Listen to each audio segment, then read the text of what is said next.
Congress party ఇచ్చిన Kamareddy declaration అమలు కోసం తాము పోరాటం చేస్తున్నామని స్పష్టం చేశారు తెలంగాణ జనజాగృతి అధ్యక్షురాలు ఎమ్మెల్సీ కవిత. బీసీలకు 42% రిజర్వేషన్లు బిల్లులు రాష్ట్రపతికి పంపించామని కాంగ్రెస్ సర్కార్ చేతులు దులుపుకోవడం సరికాదన్నారు. హైదరాబాద్ విద్యానగర్లోని ఆర్ కృష్ణయ్యతో కవిత సమావేశమయ్యారు. బీసీలకు స్థానిక సంస్థల ఎన్నికల్లో రిజర్వేషన్ల అమలుపై ఆయనతో చర్చించారు.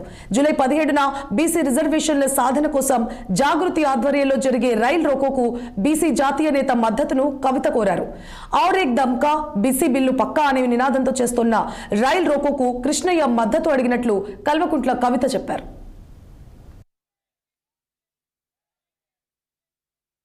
యునైటెడ్ పూలే ఫ్రంట్ నుండి ఒక డెలిగేషన్ అంతా కూడా పెద్దలు గౌరవనీయులు 45 సంవత్సరాలకు పైచిలకు మరి బీసీ ఉద్యమాలలో, బహుజనుల ఉద్యమాలలో, ప్రజాస్వామిక ఉద్యమాలలో అన్నిట్లో కూడా ఉమ్మడి ఆంధ్రప్రదేశ్ మొత్తం కూడా 50 మంది ప్రజలు గుర్తుపట్టేటటువంటి నాయకుడు గౌరవనీయులు ప్రజలు ఆర్ కృష్ణయ్య గారిని మరి మేమందరం కూడా యునైటెడ్ పూలే ఫ్రంట్ నుంచి తెలంగాణ జాగృతి నుండి కలిసి వారి మద్దతు కోరడానికి ఇక్కడికి రావడం జరిగింది.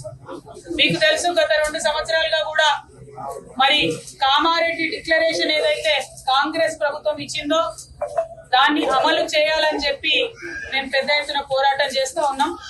అందులో ప్రధానమైనటువంటి అంశం 42% రిజర్వేషన్లు బీసీలకు ఇచ్చినాకనే లోకల్ బాడీకి వెళ్ళాలనేటటువంటి అంశం.